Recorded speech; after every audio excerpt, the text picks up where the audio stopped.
ഫെബ്രുവരി 28 നമുക്കറിയാം ദേശീയ ശാസ്ത്ര ദിനമായിട്ട് ആചരിക്കുന്നതാണ് ഫെബ്രുവരി 28. അപ്പോൾ ഈ ഫെബ്രുവരി 28 ദേശീയ ശാസ്ത്ര ദിനമായി ആചരിക്കുന്നതിന് കാരണം പ്രകാശവുമായി ബന്ധപ്പെട്ട് വിസരണത്തിൻ്റെ വിശദീകരണമാണ്. നമ്മുടെ ഇന്ത്യക്കാരനായ CV രാമൻ, ചന്ദ്രശേഖര വെങ്കിട്ടരാമൻ എന്ന് പറയുന്ന CV രാമൻ, അദ്ദേഹം 1928 ഫെബ്രുവരി 28 രാമൻ എഫക്റ്റിലൂടെ സമുദ്രത്തിൻ്റെ നിയമം വിശദീകരിച്ചു. അപ്പോൾ ഈ വിശദീകരണത്തിന്റെ ബഹുമാനാർത്ഥമാണ് ഫെബ്രുവരി 28 ദേശീയ ശാസ്ത്ര ദിനമായി ആചരിക്കപ്പെടുന്നത്. അപ്പോൾ ഈ ഒരു വിശദീകരണത്തിന് 1930 CV രാമന് നോബൽ സമ്മാനം ലഭിക്കുകയുണ്ടായി.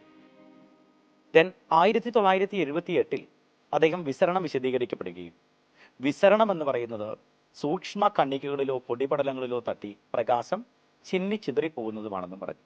കണികകളുടെ വലിപ്പം കൂടുന്തോറും വിസരണത്തിന്റെ നിരക്ക് കൂടി വരികയാണ് ചെയ്യുക. കണികകളുടെ വലിപ്പം പ്രകാശത്തിന്റെ തരംഗദൈർഘ്യത്തേക്കാൾ കൂടുതലാണെങ്കിൽ എല്ലാ വർണ്ണങ്ങളും ഒരേ അളവിൽ വിസരണത്തിന് വിധേയമാവുകയും ചെയ്യും. ഫെബ്രുവരി 28 ദേശീയ ശാസ്ത്ര ദിനമായി ആചരിക്കപ്പെടുമ്പോൾ നവംബർ 10 അന്തർദേശീയ ശാസ്ത്ര ദിനമായും ആചരിക്കപ്പെടുന്നത്.